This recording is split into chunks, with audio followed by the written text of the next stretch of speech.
We are here on day 2 of our Reach walkthrough. Tonight, we're going to be briefly recapping the events and the activities we did on our first go around on Monday. And then Friday, we'll do a few more activities. And then Sunday is going to be the workshop with Bibi. But before that, I am going to pass things over to Mr. Ryan Fox of Algorand. He is a developer ambassador there. Thanks, Michael. Pleased to be here. I'm Ryan Fox. I'm developer advocate here at Algorand Inc. And I'm thrilled that you all are taking part in the Universities Unchained Algorand Bounty Hack over the next 5 weeks. I have no doubt that this will be a rewarding experience for you as an individual developer and as a participant in a collaborative team. Selfishly, it's rewarding for me as well. I really look forward to working with each one of you. I want to take a moment to offer my thoughts on FutureFi, building with Reach on Algorand. So the prevalent blockchain buzzwords today are DeFi and NFT. Memes abound on social media, Reddit, crypto Twitter, and even SNL about so hot right now, or number go up. And there's these huge valuations for creators like Beeple and Larva Labs with their punks and Bits. Much of that buzz has been focused on 2 early projects, Bitcoin and Ethereum. They captured the vast majority of early developers and today retain their grip on mindshare, relegating everything else to other or alt, or perhaps even a less flattering term of coin. Allow me to assure you, Algorand is secure, scalable, and speedy, all while remaining an open source, public, and fully decentralized protocol layer. Not to mention the transaction fees are minuscule, and an evolving community-led governance effort is afoot to keep it that way. So embrace the other, because FutureFi demands it.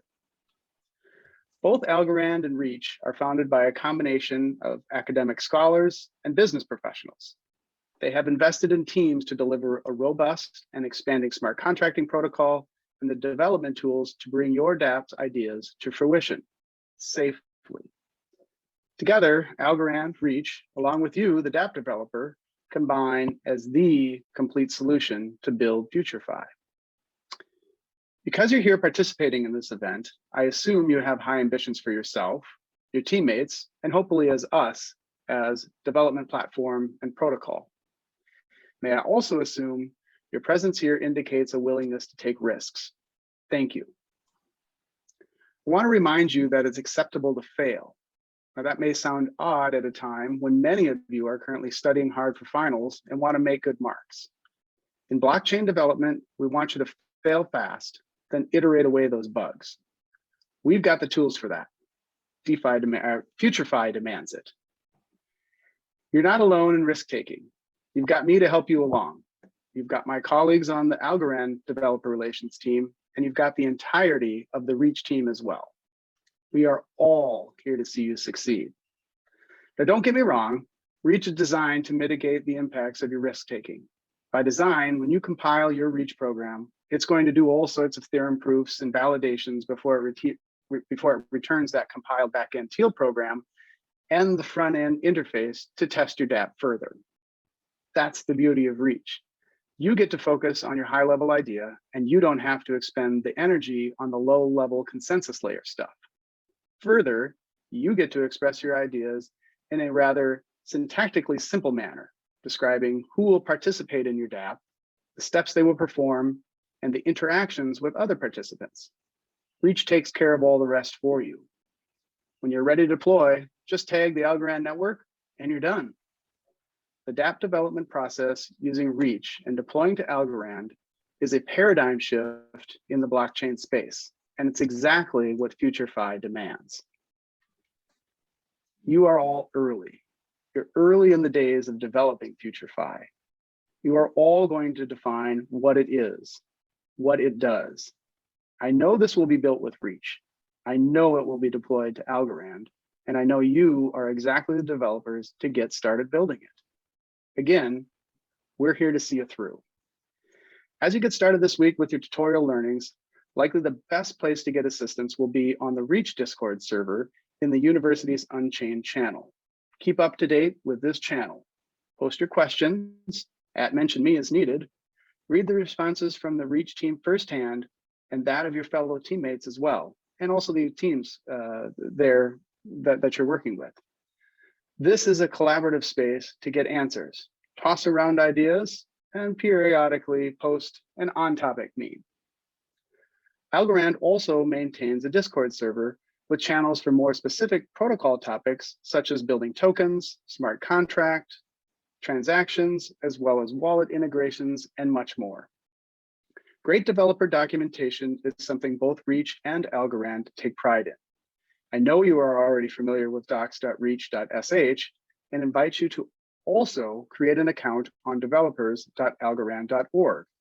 There you may read through interesting articles, solution, and guided tutorials on all sorts of developer topics in multiple development languages. Use the search bar and filter to quickly access the details you're looking for. We are aiming to make developing dApps as easy as can be while maintaining our commitment to security, scalability, speed, and decentralization. Why? Because FutureFi demands it. Well, there's really not much left to say then. FutureFi needs you. Reach and Algorand are the development platform and protocol to see you through. Thanks. Have fun building the future. Michael, back to you. All righty. How do I undo your, not that we want to see less of you, but how do we see more of me? That's the real question. All right. So thank you so much, Ryan Fox. I will post your website links and LinkedIn and all that on the Universities Unchained channel. But without further ado, and just to comment, no matter how much you procrastinate on this, and don't, because we've got a lot of work to do here, you are still early relative to the greater scheme of blockchain and where things are going. So you're on track no matter what, and we're all happy you're here. Passing it off to Jay now. He's going to recap a little bit of what we did on Monday and then take us through some new steps. We're all here for you if you have any questions. How's it going, everyone? So let me share my screen. All right, yeah, so last time what we did is we started the tutorial and we went through the first 3 sections. So in the first section, we just made sure that Reach was installed. We put our files in a directory in our home directory called Reach, and then toot for tutorial. And then what we did is we filled in the basics of our first Reach program in a file called index.rsh. And then we wrote another file called index.mjs, which is where we write our front end in JavaScript. And then from there, we started like the basics of our program, which is an implementation of rock, paper, scissors. And we talked about how we chose rock, paper, scissors because it's a really simple domain that we don't have to learn about complicated ideas like, market making and funds and things like that. So we can focus on just the core ideas of dApp programming. And where we ended up with, let's switch over to this other window. So over here on the left, I've got my terminal window without my editor in it. The editor that I use is NeoVim, which is like an editor for the terminal. You don't need to use that if you're not an old person like me. You can just use VS Code. There's a VS Code extension. But anyways, what we did is we made it so that the individual participants of our game provide functions that allow us to get the hand that they have. I see someone like raising their hand. Don't feel like you need to like explicitly raise your hand on the Zoom. You can just unmute yourself and ask a question. Similarly, you can type a question into the into either the Zoom chat or into the Discord chat. Either one of those is fine with me. Anyways, yeah. So we can get the hand that the player is going to play. We can see the outcome of the entire game. And our game involves 2 players who we name Alice and Bob, which are sort of like prototypical names that you use when you're describing protocols. think of them as like white and black in chess. They're not particular people. It's not saying that you can only play this game if you're named Alice. It just says we're going to call whoever plays the first step, we're going to call her Alice. And the way that the game works is that Alice originally chooses what hand she's going to play, and then she publishes that to the entire consensus network. And then the consensus network can check to make sure that it's a valid publication. In this case, there is nothing to check, so we just commit. And then Bob does the same thing, and then he publishes his hand, and then we compute who won the game, and then we end by displaying the winner of the game to both sides. So that's where we ended up last time. Now, what we're going to do this time is we're going to make it so the players of the game actually transact value. And so if we look at our JavaScript front end, in our JavaScript front end, we initialize the standard library. We make it so that each account starts off with 10 units of currency, so 10 algos, let's say. And then we have it so that Alice deploys the program, Bob attaches to the program, and then once we do that, then we actually run the Alice thread and the Bob thread, which provide these functions, getHand and cOutcome. Now, what we're going to do is we're going to make it so that there's actually a wager involved. And so to make it so there's actually a wager involved, we're going to change our program so that we remember what people's balances are. So we're going to write a function that's called format. And what format is going to do is it's going to format a currency amount to 4 decimals. We'll write a function called getBalance, which will be an asynchronous function that will format after awaiting for the balance of the particular participant. And then what we can do is we can get how much money Alice has before the game starts. And we can get how much Bob has before the game starts. And then similarly, what we can do is we make it so that at the end of the game, we also get how much they have afterwards. And we can print out a nice message that says that Alice went from, and we'll say before Alice to after Alice. And then we'll have the same thing for Bob. So we'll say Bob went from before Bob to after Bob.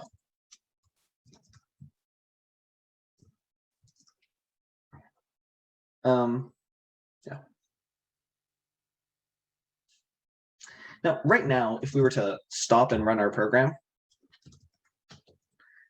it's not really interesting because so it went from 10 to 9.99999 because we're not actually making a wager. And the reason that there's a very small amount taken away is because pretty much all consensus networks, they operate by charging you for your ability to run the program. So on Ethereum, there's this concept of gas. On Algorand, you pay fees. Pretty much every consensus network has something like this. Okay, so we'll make it a little bit more interesting, though, by making it so that Alice is going to choose a wager amount to provide when she plays the game.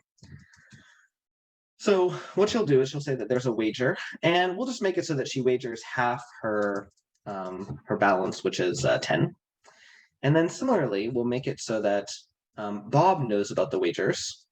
And what he'll do is he will have a function that's called accept wager. And this will get to see the wager. And then we can, let's print it out. We'll say Bob accepts the wager of, and then we'll say format the wager. And then he'll return true. Okay, so Alice is going to say, I want to bet 5. Bob is going to accept it. If we wanted to, we could make this a little bit more elaborate where we could have it like, ask these or like pop up a window, you know what I mean?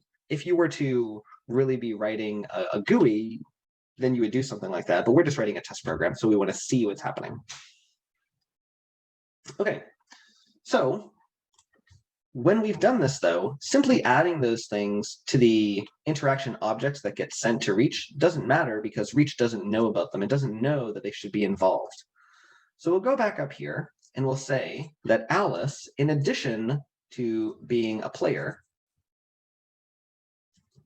also has a wager, which is a uint, and Bob, in addition to being a player, also has a function called acceptWager that takes in a number and returns a Boolean. Actually, it doesn't really matter that it returns a Boolean because we're just going to make it so that it that the program that Bob just never sends, never accepts it. So what we could do is we could just make it so that the function just never returns if Bob doesn't want to be involved in the program, and then the program will just end.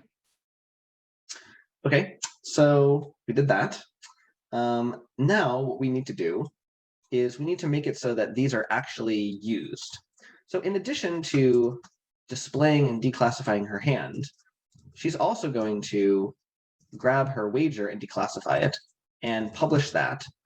Now here's kind of the next exciting thing that Reach does, or that you can do in your contract.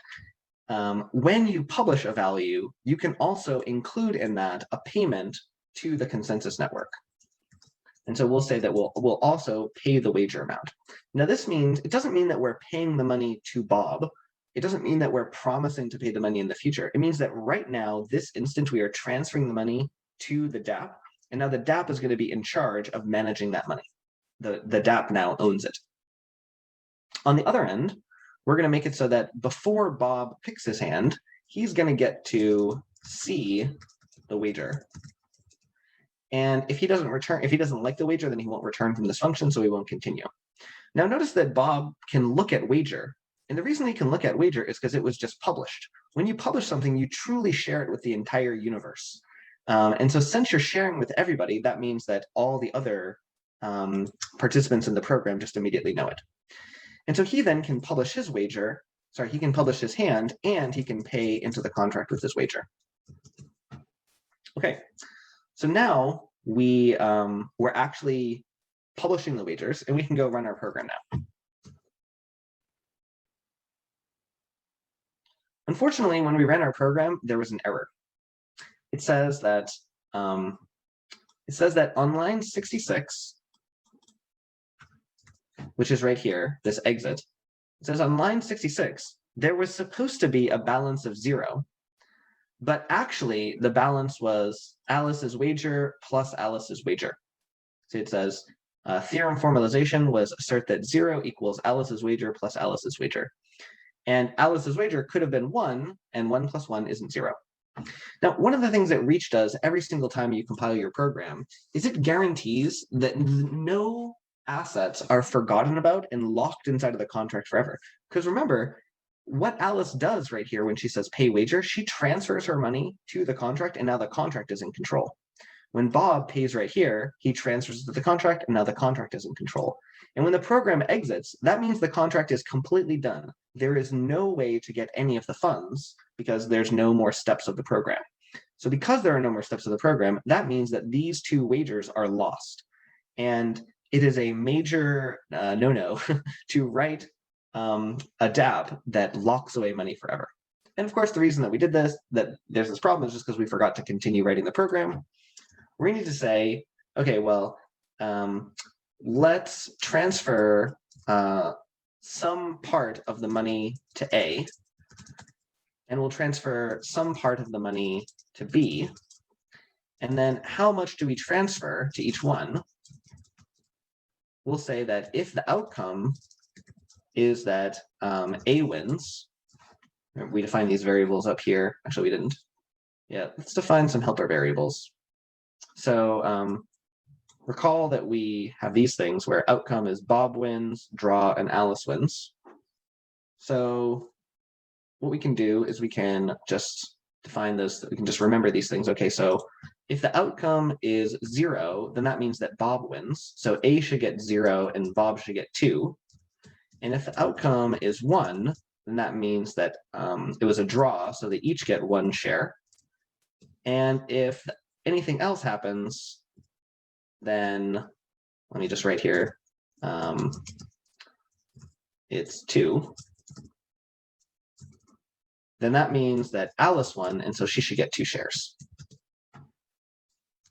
Okay, so you can then run, and it says unexpected hook token on line 64. Why is that? Oh, yeah, because we don't actually need a question mark there.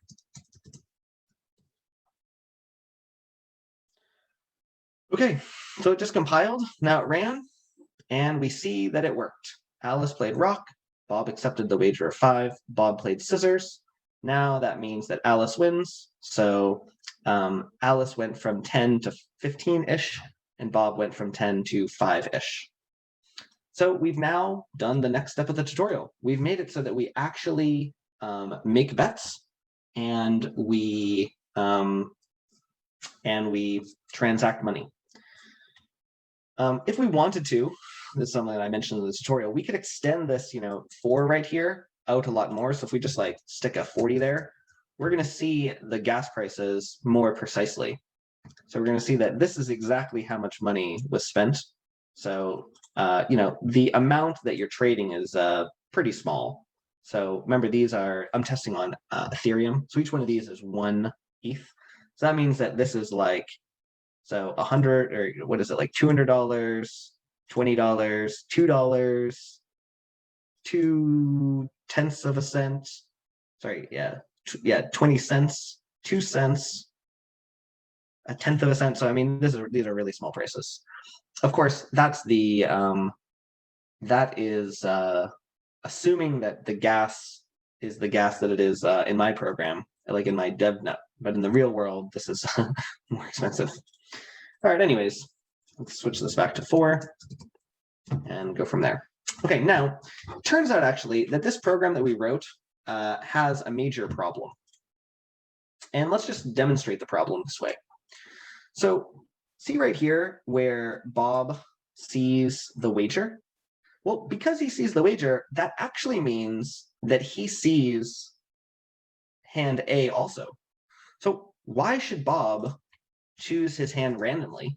He could just compute what hand is the right one to win. So we can figure out which is the right one to win by reverse engineering this formula right here. So we want this formula to be equal to 0, because 0 is when he wins. So we want it to be hand A. We want to have 0 equals hand A plus 4 minus hand B %3. Okay, so we want to solve for hand B. Okay, well, modulo is like division, where you look at the remainder. Okay, so that really means that we want to make it so that this number right here multiplied by 3 is equal to 0.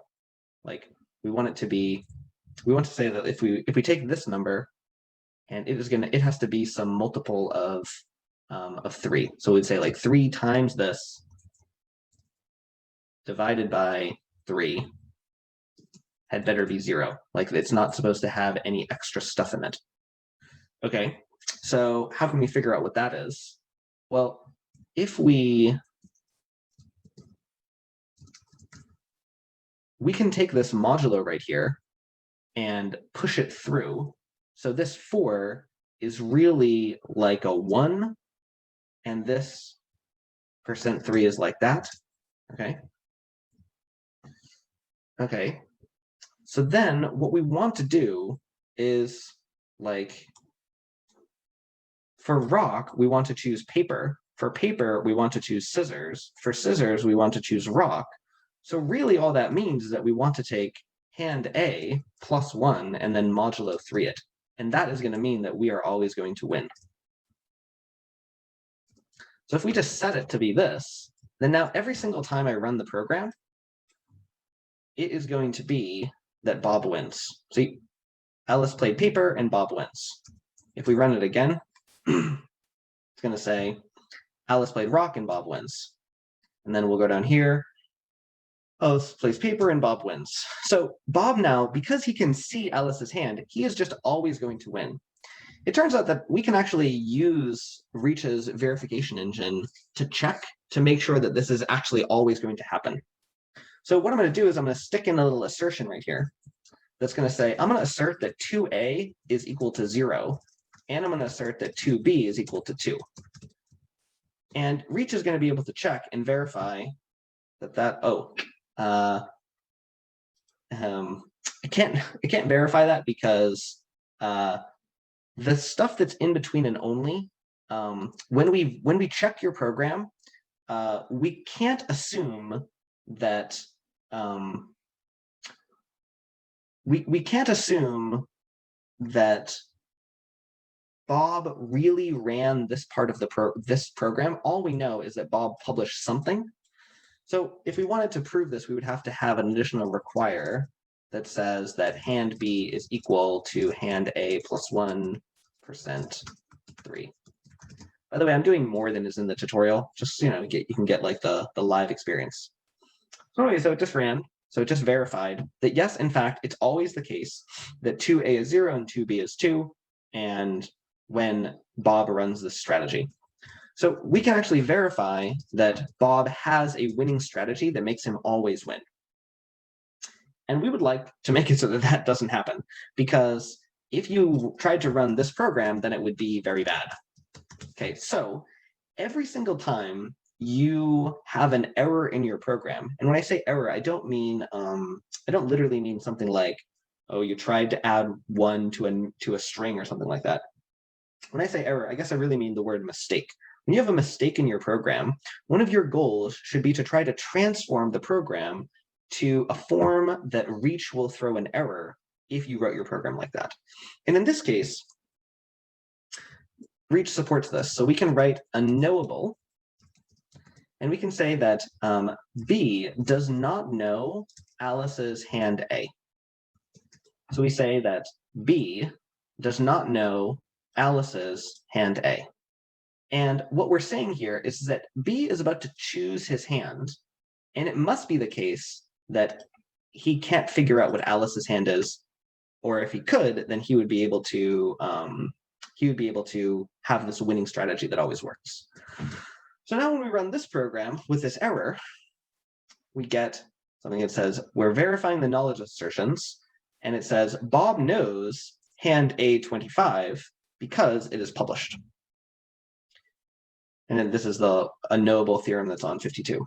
Okay, now you say, is there a way to make unknowable the default and instead specify knowable?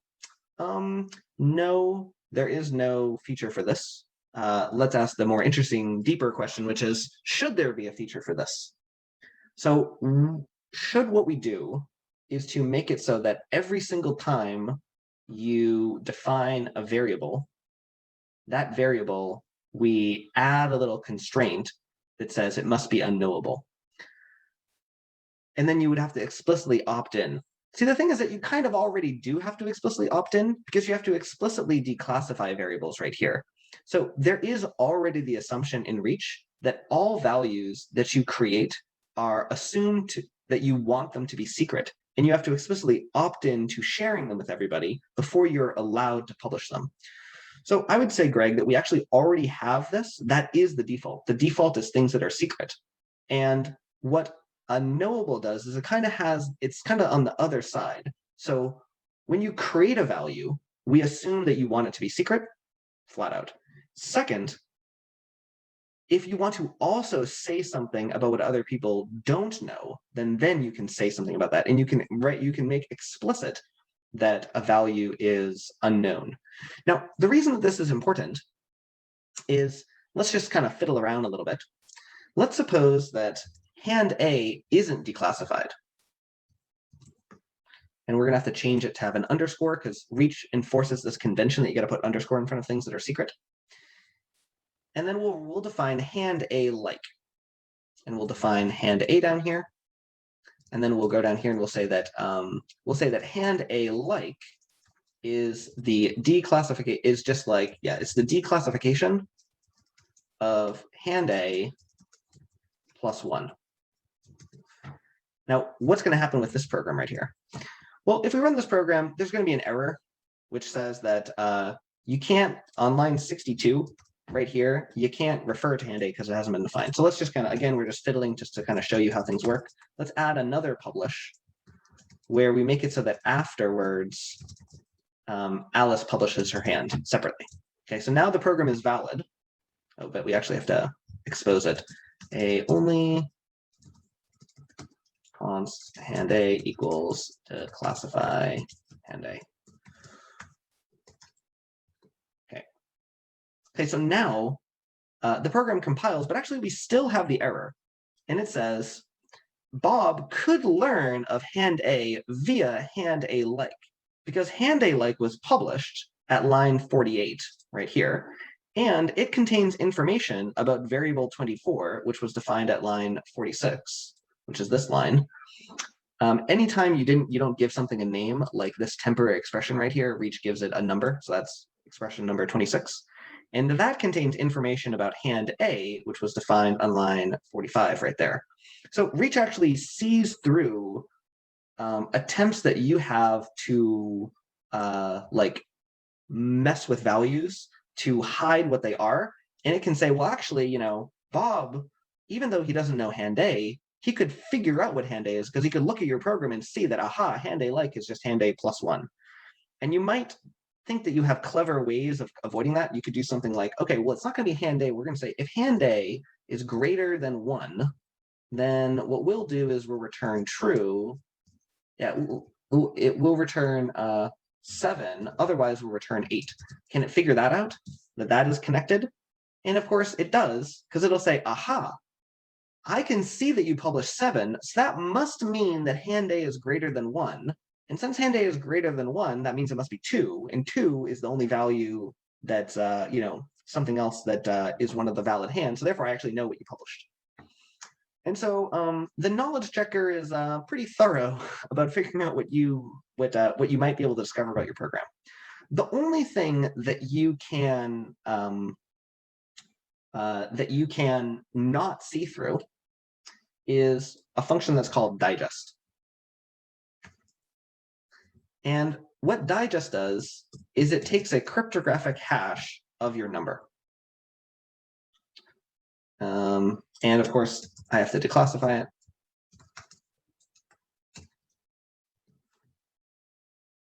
Okay, so now it does pass my program. However, now there's kind of another problem, which is that I've now sufficiently hidden my number, but although I hid my number, what if I just make it so that hand A is actually itself just equal to, I could just make it so that when I finally get around to publishing hand A, I don't publish the real hand A, but I fake it, and instead I publish hand B plus 1, which makes it so that Alice would then win.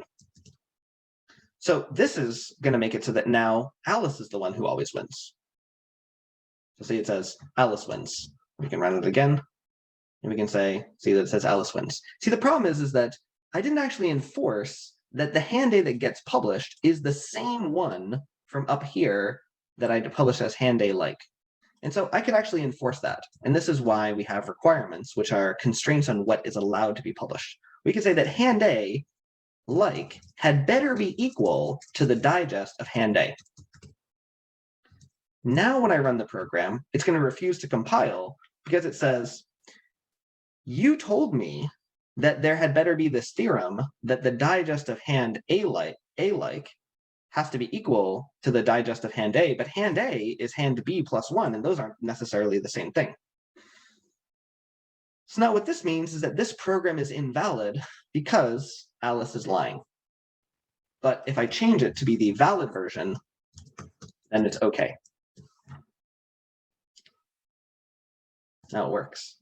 Now, there's one little nitpick here. And this one little nitpick is that it turns out that actually digests don't do everything that we want. And this requires a little bit of cryptography discussion. So essentially the way that a digest works is it takes your program and it runs it through a hashing algorithm. Let's actually look at a little example. So there's a hashing algorithm that's called SHA-256. This is a common one that's used. So if I run SHA-256 on rock, then I get B33 whatever. And if I run it on paper, then I get 432 whatever. And if I run it on scissors, then I get that. Now, if I were to show this to my mother-in-law, she doesn't know that that's paper. However, you know that the options are rock, paper, and scissors. And because you know that the options are rock, paper, and scissors, you could look at this number and say, aha, they did paper. So what that means is that simply digesting is not enough to make your thing secure. Instead, what you want to do is you want to use what is called a cryptographic commitment. So we write make commitment. And when we do make commitment, we're going to get back three things. And I've got to look at what order they come back in, because I forget.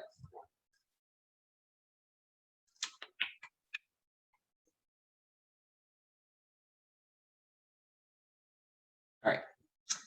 We get back a commitment, and we get back something that is called a salt. And a salt is an extra number that's random that gets included with the thing down here. So if we were to like simulate how this works, what we would do is we would do something like, so there's a way to get random numbers in Unix. It's called like head1 dev random. Is that what it is? And then we could base 64 this. Is that right? Okay, so every time we do this, we're going to get back a different random thing. Okay, so basically what we can do is we can get a random number plus the thing that you want to send, and then that's the thing that we can hash, that you can digest. So we'll then declassify the commitment, declassify commit A, and we'll say down here, commit A. And now we want to say that not only does Alice not know the hand A, but she also doesn't, but Bob also doesn't know the salt A. And then when we come down here, what we do is we actually declassify the hand and the salt.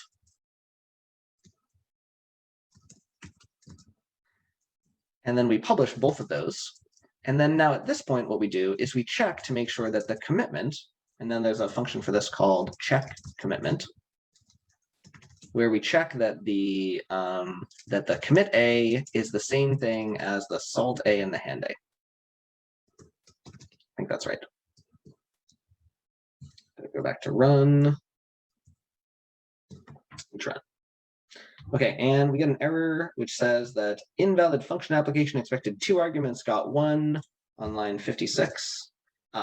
Because make commitment, as I just mentioned, it has to be able to generate random numbers.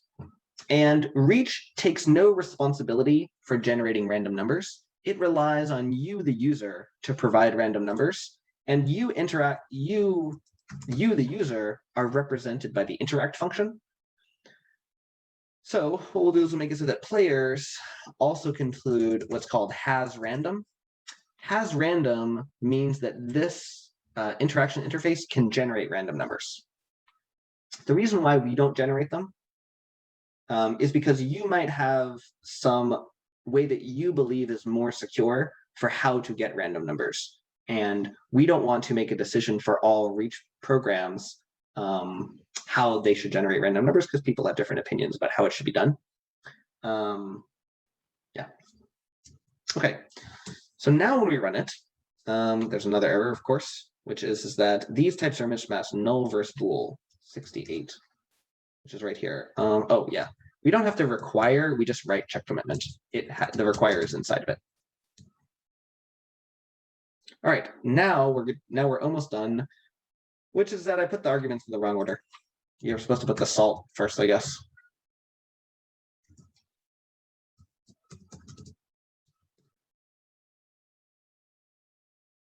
Okay. Now we're going to get an error that says, you told me that you could generate random numbers, but you didn't actually do that. So we got to go down here and make it so that our interaction interface in the JavaScript also provides this functionality of randomness. Because remember, every single time we add something to the reach interaction interface, we have to add it to the interaction object. Now, what we could do is we could go write a function that gets randomness through some means. And if you are an advanced user, then you should do that. However, for convenience, we can use a built-in one that's called hasRandom. That's part of the standard library. And essentially what that does is it uses this very popular cryptographic randomness generation package that's part of Node.js. So now we'll go again. And now our program is more secure. It's now to the point where it's not feasible for Alice or Bob to see what the other one does, and they're now more trustworthy.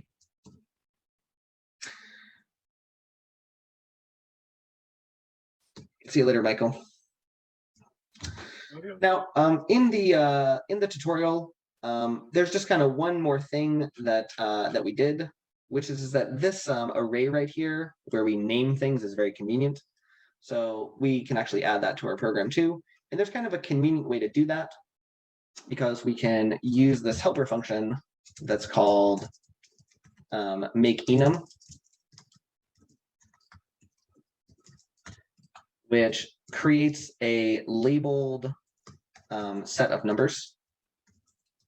And we'll have one for hands and then one for outcomes. So we'll have B wins, a draw, and then A wins. Make enum 3. And then another thing that we can do, so down here we can use those names. So we can say if B wins, if there's a draw, and then we'll say A wins. And the other thing that can be nice to do is we can abstract this right here into a function where we'll call winner hand A, hand B. And then we'll go up here and we'll define that as a separate function.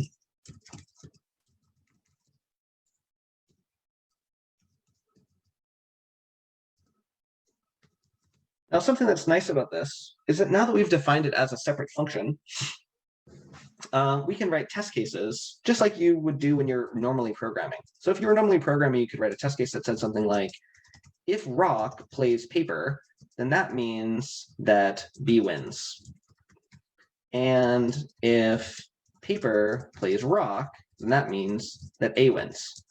So you can write test cases for your reach program, just like you write test cases in any programming language, where you write down a concrete example of a function's inputs and what its expected outputs are. And you can wrap that in an assertion. And when we compile the program, it's going to check that all those are true. If we made a mistake in our test cases, like maybe we erroneously thought that paper versus rock should result in a draw. So if we make a mistake in one of our test cases, it's going to say, actually, that's wrong because that's false. And so on line 11, this is really false. That's not what it actually is. Similarly, if we made a mistake in our program, it will catch us as well. So let's make a mistake in our program. We'll say, whenever hand A is rock, that means that actually Alice, it's a draw. So this is not a valid function. You know what I mean? It doesn't do what we're supposed to be doing. And we can see here that it behaves incorrectly because the test case on line 10 is an error. Okay. Now, something that's even more nice about writing test cases in Reach is that we can write extremely general test cases. So I'm going to write a test case that says, for all hands, if you run, for all numbers named hand, if you run winner on that hand and itself, you should get back draw. And so this is the kind of thing that is not really feasible to implement when you're writing normal, tests in normal programming. I mean, actually, in this case, you kind of could, because you could just enumerate all 3 possibilities for this. But if we had a much larger function, it would be impractical to do that. And so what Reach actually does is it takes our program and it creates a big system of equations where if those equations have a solution, it means that your program has a problem with it.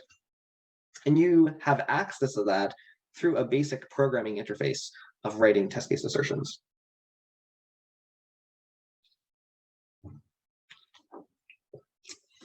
Okay, so I think that's all there is to say about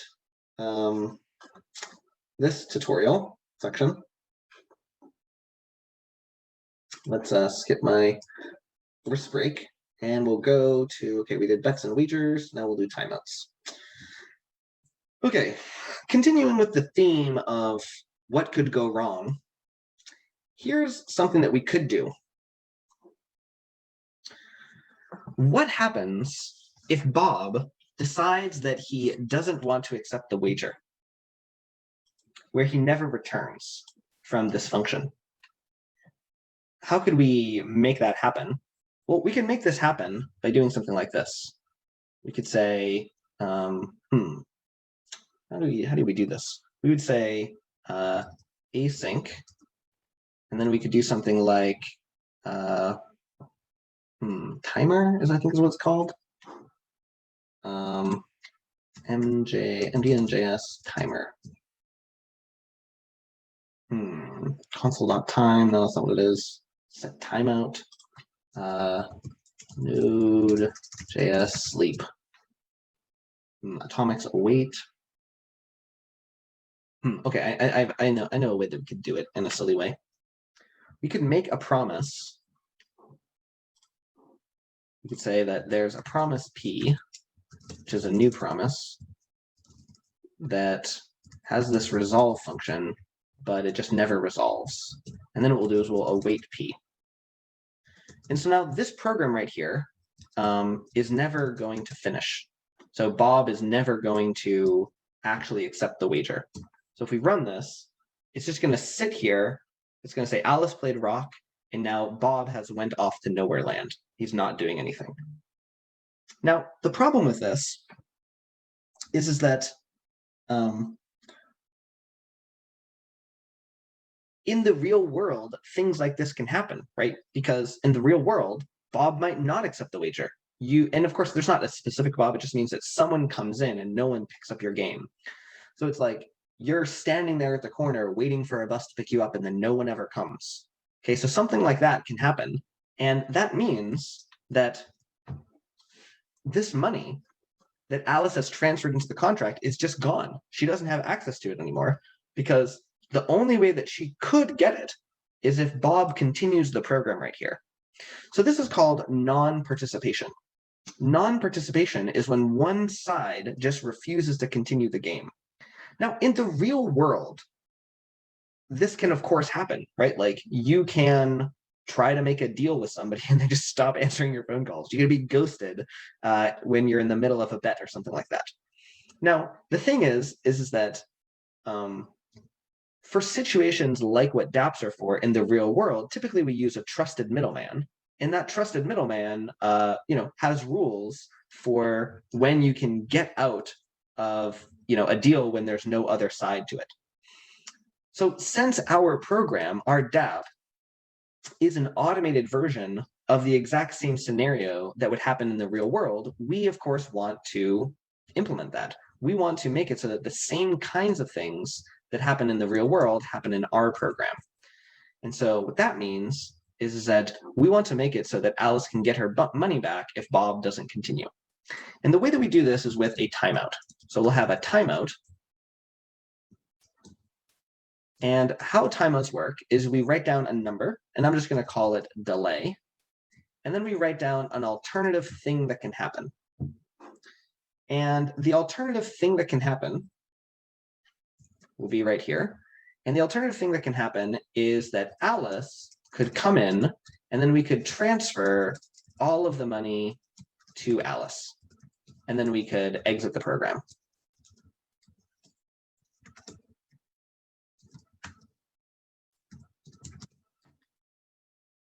Okay.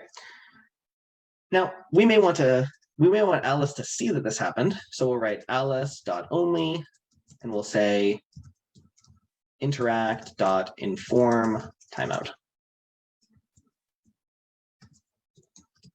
And we'll add another function up here that says that players can see inform timeout. It doesn't do anything. And we'll go down here and we'll see that we'll write inform timeout.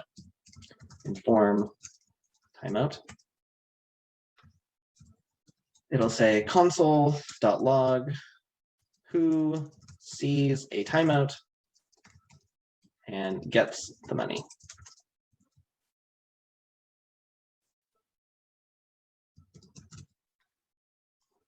So now if we run this program, it's going to say that you didn't define delay. So let me just define delay real fast. Let's just say that it's going to be 10.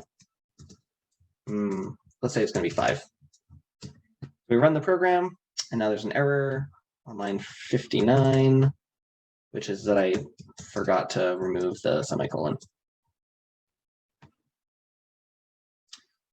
So we run the program and it says Alice played rock, Bob goes off to nowhere, and then now we need to wait for 5 units of time to go by. Oh, you know what? This way of having Bob just do nothing is not going to work in our simulation. The reason it's not going to work in our simulation is because it basically like blocks the program, so nothing can happen. So we need to do it in a different way. So I guess what we'll do is we'll make it so that we'll say Bob takes his time, and he'll say for I know I have an example of doing this down here. There we go. Let I equals 0, I less than 10, I plus plus, and we'll say await standard lib dot wait 1. And this is going to make it so that Bob waits for 1 unit of time to go by. Let's put that there. Okay. So now we run, and it says Bob takes his time, Alice sees a timeout and gets the money. Bob tries to accept and tries to play scissors, but he's too late, and so Alice goes from 10 to 9, and Bob goes from 10 to 4. It looks like he lost his money, but really this is kind of like a side effect of using of not waiting for the transactions to finish. He didn't really lose his money. I wonder if there's a good way to show how that happens. We basically need to like make this wait for that transaction to go away. I'm not going to worry about the details of this. If we were to like run it on Algorand, it wouldn't have this problem. Okay, so this is a way of protecting ourselves against people who run out the clock. Now, this is a little bit laborious to write right here. We would have to do the exact same thing here for when A is supposed to publish, because Bob would be able to get the money. So because of that, there's a convenience library that we use that's called close to. So we write close to, and we say A, and then we can write a function, let's call it inform timeout, that will get called when we're done.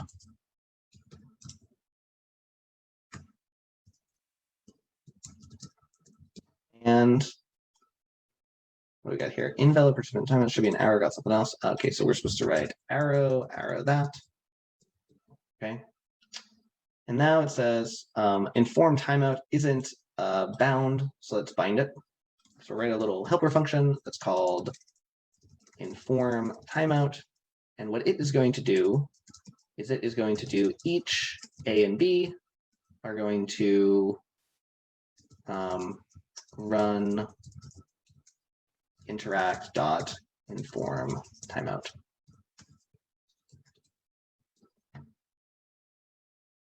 Okay, so now we'll see the same thing as before. Alice sees a timeout and gets the money. I guess we should change it so it doesn't say and gets the money. We just say that C is a timeout. C is a timeout. And then we can now use this pattern right here in the other publishes. So if Alice refuses to publish this message, then Bob can come and get the money. And now we're protected against each player refusing to do what they're supposed to do. And so because of that, I'm going to now comment this code out. So we'll say if false, and that way we don't have to deal with this every time we test because we've just demonstrated the problem. If you want, what you could do is you can make it so it happens randomly. That's what I do in the tutorial.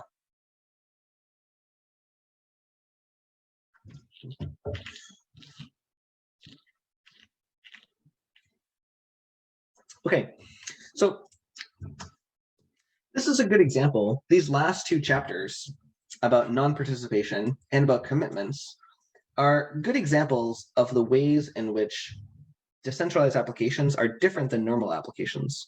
Because in decentralized applications, you always have to be concerned about who knows what and when do they know it, and about what happens when people refuse to play the game. All of those things are relevant problems for writing dApps. All right, now we'll move on to the last part of the tutorial for tonight, which is called Play and Play Again. Now, what we're going to do here is we're going to change our program so that draws are no longer possible. And if draws are no longer possible, then that means that we're going to have to just keep playing the game until somebody wins. So let's gradually write this program. So what I'm going to do is I'm going to add to the program something right here that says I'm going to assert that the outcome is not equal to draw. And then I'm just going to delete the draw case in our program. So it is either B wins or A wins. And because I know it's either B wins or A wins, that means that I know that no matter what, I'm going to be transferring 2 times the wager to the winner. And so I'll just change this right here so that the winner is, we'll say that if the outcome is B wins, then B is the winner, otherwise A is the winner. So this simplifies our program, and it's only valid if the outcome is not draw. Now, if I try to run this program, we are going to get a compilation error, and it says, well, you know, you said that that it's always the case that it's not draw, but like, what if Alice plays 0 and Bob also plays 0? And since they could both play 0, then that would mean that it's a draw, and so that's not okay.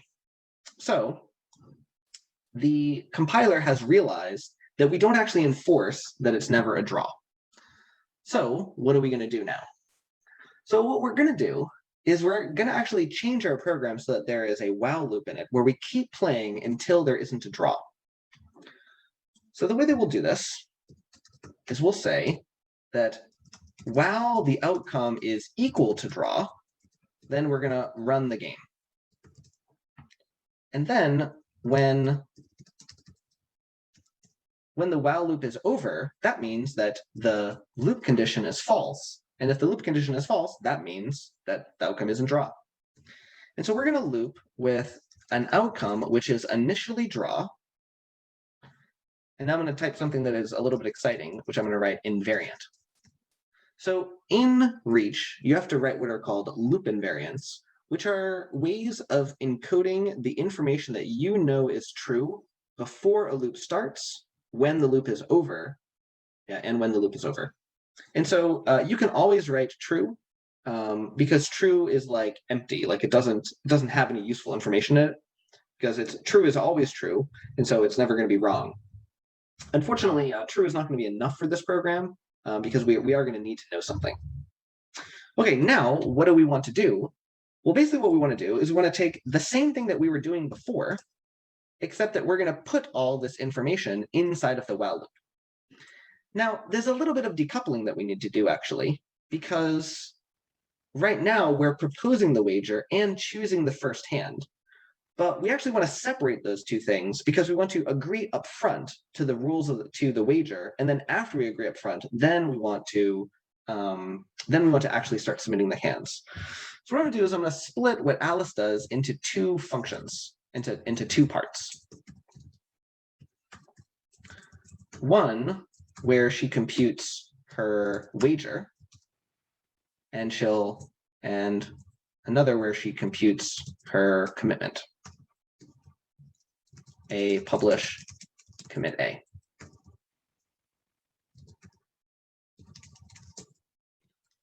So now that I've separated that out, I can move part of it down here.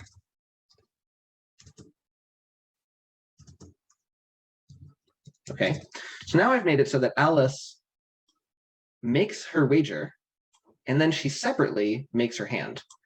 I'm going to do the same thing to Bob. I'm going to make it so that Bob is going to, I guess this time I'll just copy the code twice, and I'll remove the parts that are not relevant. So it's not unknowable yet.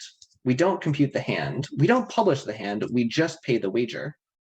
And then here we don't have to accept the wager, and here we don't have to pay the wager. So now what we can do is we can reorder these things. So now we have it so that A makes the wager and pays it. B accepts it. A comes back and makes her hand and commits. B makes his makes his and pushes it. I guess we should make another timeout for what happens if A never does this step. So A chooses her hand, Bob chooses his hand, A chooses her hand, and then we compute who the winner is. So this separation, that's now what goes inside of the while loop.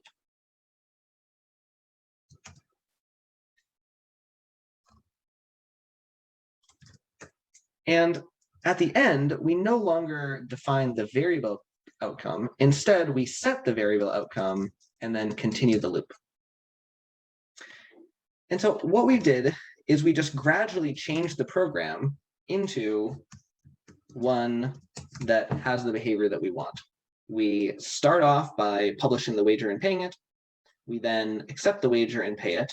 Then we enter the while loop, where Alice proposes one hand, Bob matches that hand, Alice reveals the hand, and then what we do is we check the outcomes. Now this program is not quite right, and if we run it, we'll see some errors, and I'll just show you what the errors are. So the first one is that I made a dumb mistake, which is that I forgot to get rid of this semicolon again.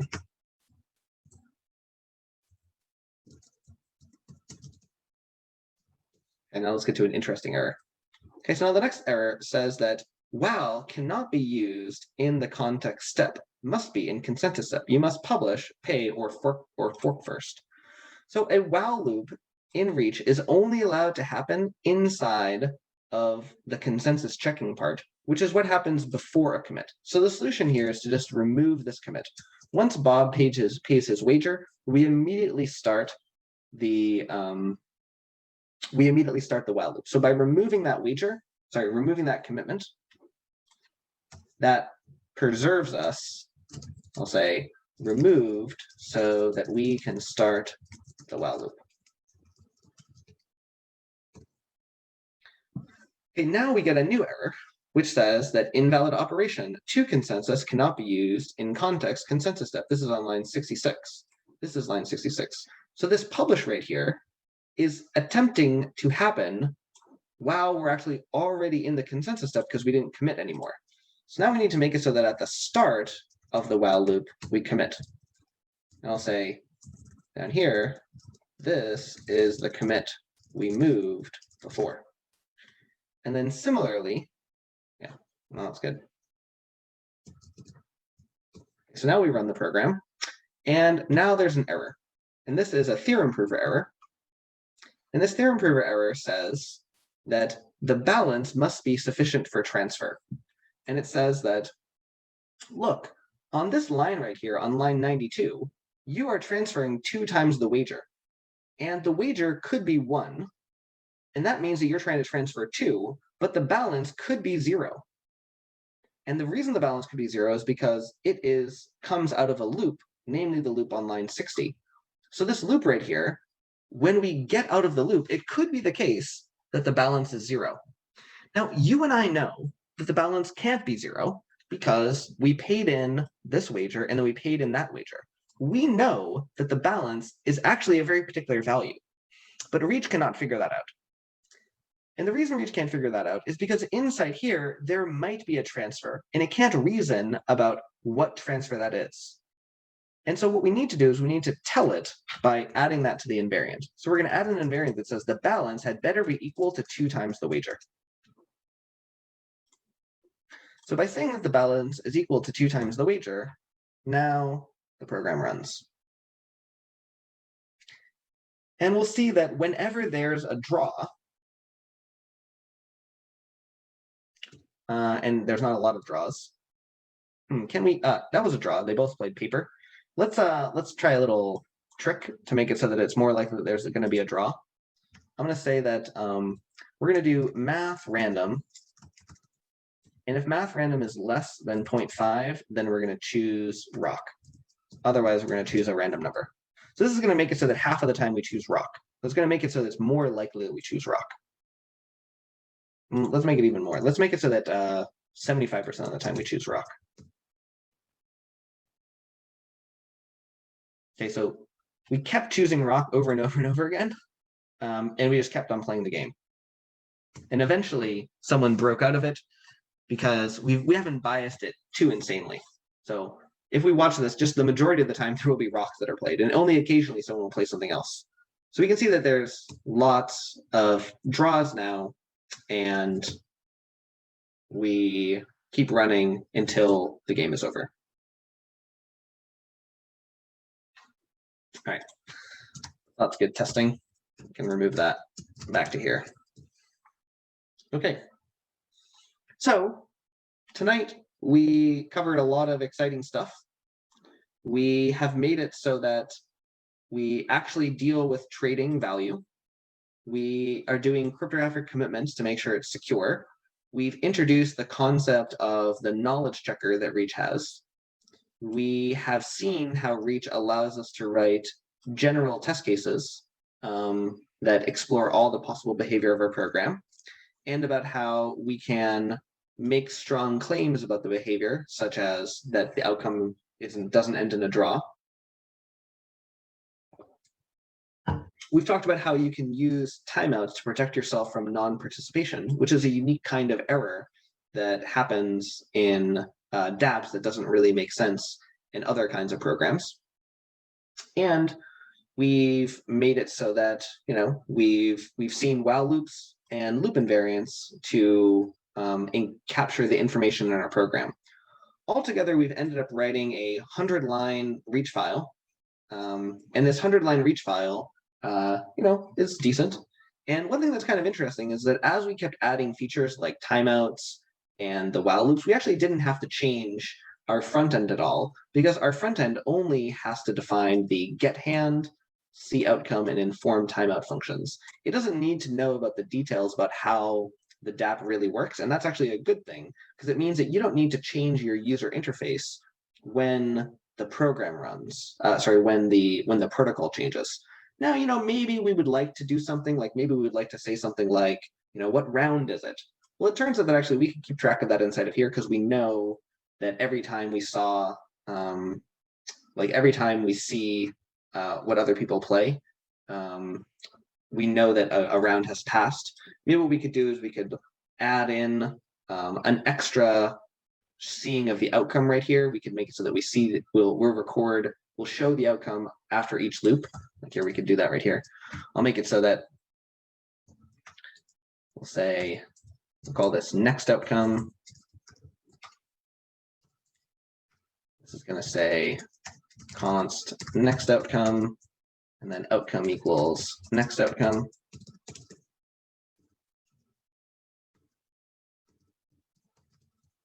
Now, if we compile the program, we'll see that that was an Alice wins. Let's try to run again and see a draw. There's an Alice wins. There we go. So they both saw a draw, and then we saw a win.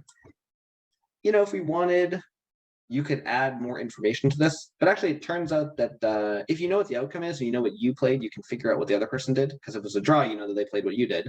And if they won, then you know that they played one more than you. And if you won, you know that you played one more than them. So you can, just from the end result of the game, you can know what they did. If we were to do like rock, scissors, lizard, Spock, you would need more information. to know what they did, but with normal rock paper scissors, you don't actually need to know what they did because you can figure it out. Okay, so where do we go from here? I mean, at this point, we've essentially finished the DAP part of the tutorial. From this point on in the tutorial, we go in two different directions. Well, we kind of go in one direction in a few different ways. What we do is we ask the question like, okay, we've written test programs, but these test programs, they're nice for checking to make sure that things are working, but nobody is launching companies with programs like this. I mean, this is not why people like dApps, so they can run these simple test programs. They want to build real user interfaces. And so what we do is we walk through building a user interface next. So we build a terminal user interface, we build a web user interface, and then I show you how to build another user interface using Python to demonstrate how you can build reach programs that don't use JavaScript on their front end. I do want to show you briefly, this 100-line reach program, like what did this turn into inside of, the Solidity world or the teal world? So if we go and look at the output,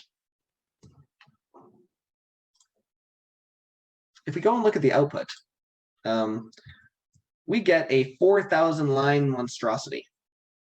So inside here, here's our Alice function. So our Alice function starts on line 22, and it goes to line 465.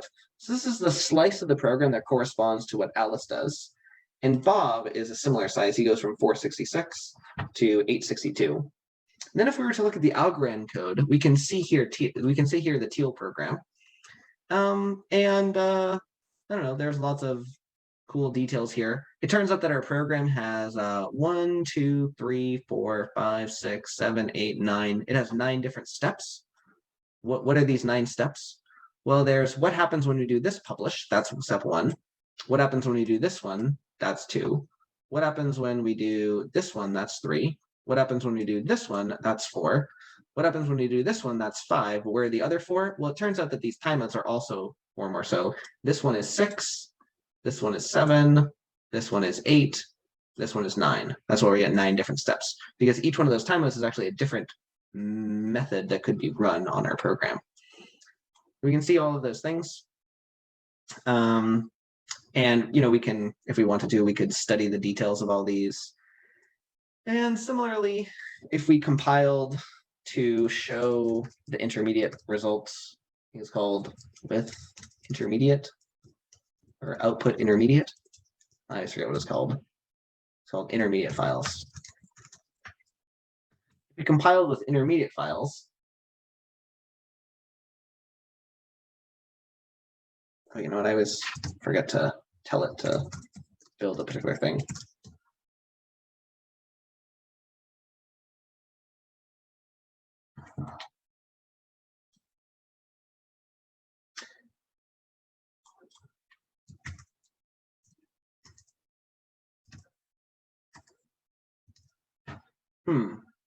There we go. Okay, so like this is the Solidity program that gets generated. It's not too horrible. 400 lines of code.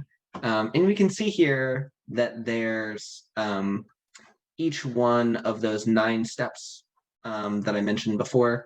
Plus in Solidity, there's actually a few more steps for each stage of the while loop. So we can see something like this line right here. This is the this is this while loop right here, because it says if the outcome is a draw. Well, what does it mean for the outcome to be a draw? Well, draw is 1. So if variable 48 is 1, then this is the code that is going to actually get run. And so if it was a draw, we go to the inside of the for loop. And if it wasn't a draw, then we do the other side, which is below the line right here, where we go and jump to code L5. And if we look at L5, we choose who is going to receive it, and we transfer all the money to them, and then we quit the program. So anyway, so we can see the way that our simple 100-line reach program got turned into a smorgasbord of exciting Solidity and teal that runs fast. And I guess one thing I realized is that this whole time I've only been showing you the tests on Ethereum, but I guess I should make it so that we also show what it's like on Algorand. So let me just make it so it's less likely that there's going to be a timeout again. I mean a draw.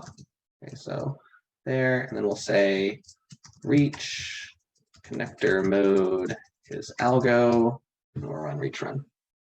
Now it's starting up the Algorand DevNet. I was on the phone this afternoon with some people at Algorand, and they're working hard on making a DevNet for us so that these tests will go faster.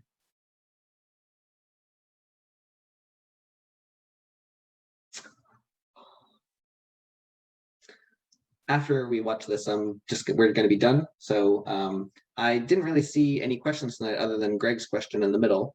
So if anyone else has questions, now is a great time to ask them.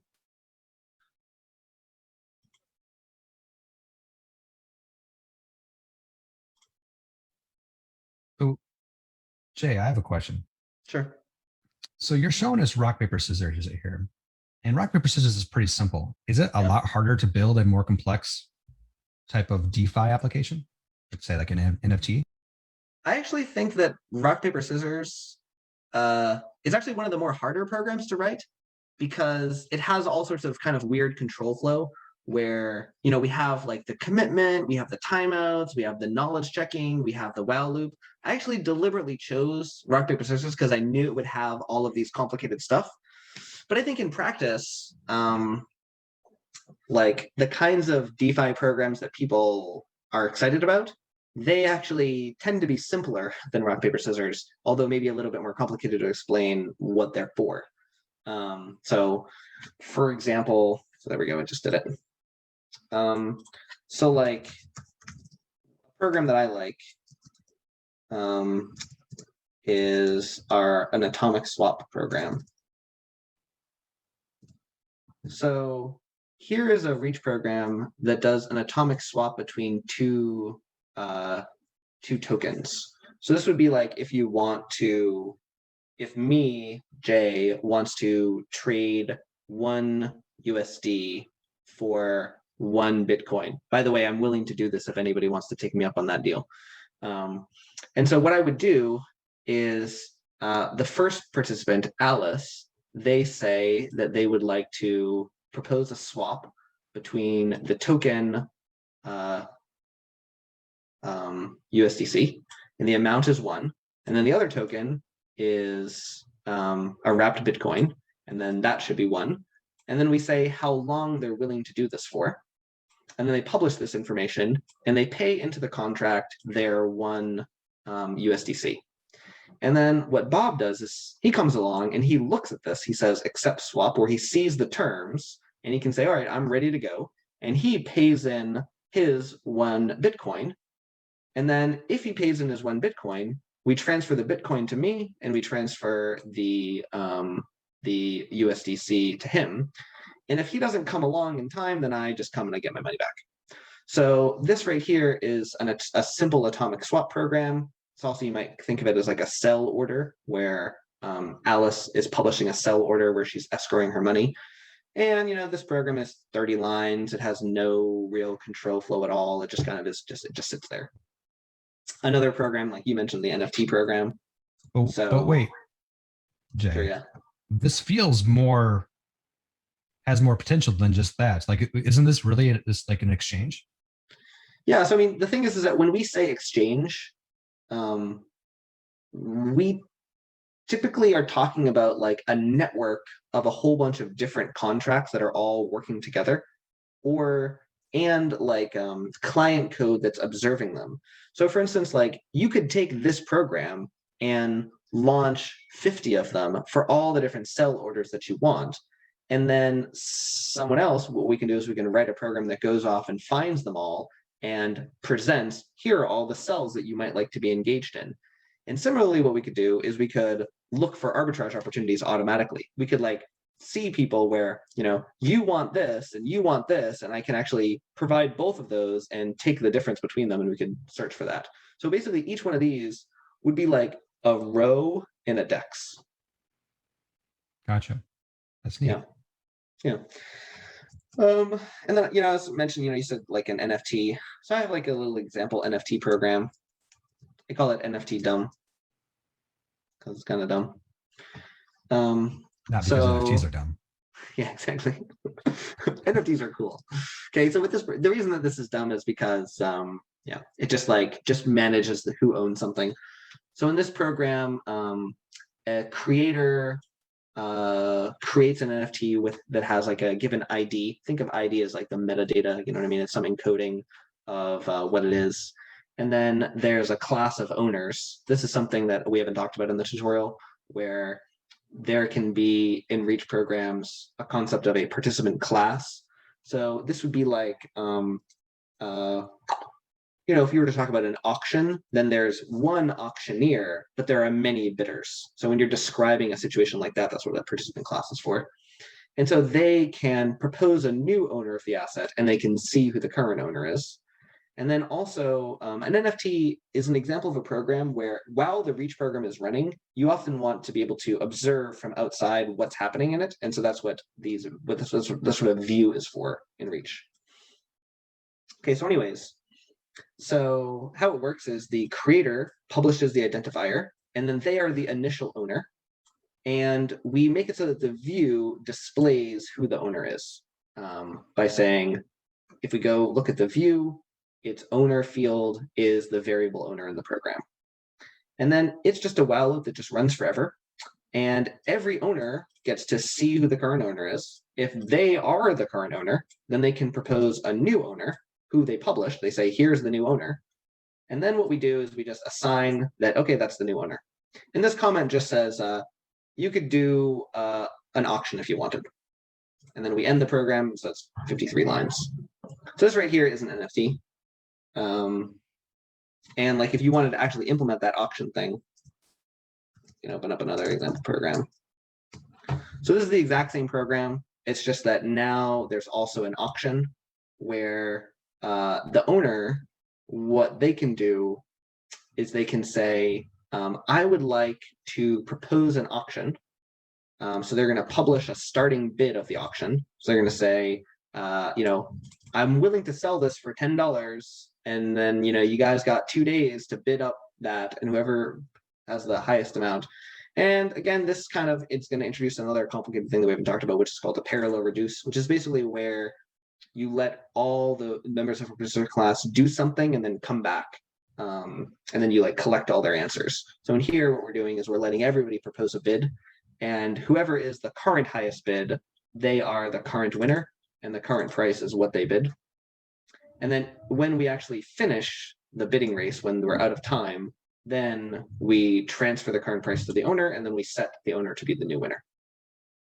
And then we, keep going, because now the next the next owner, they can have an auction if they wanted to get rid of it.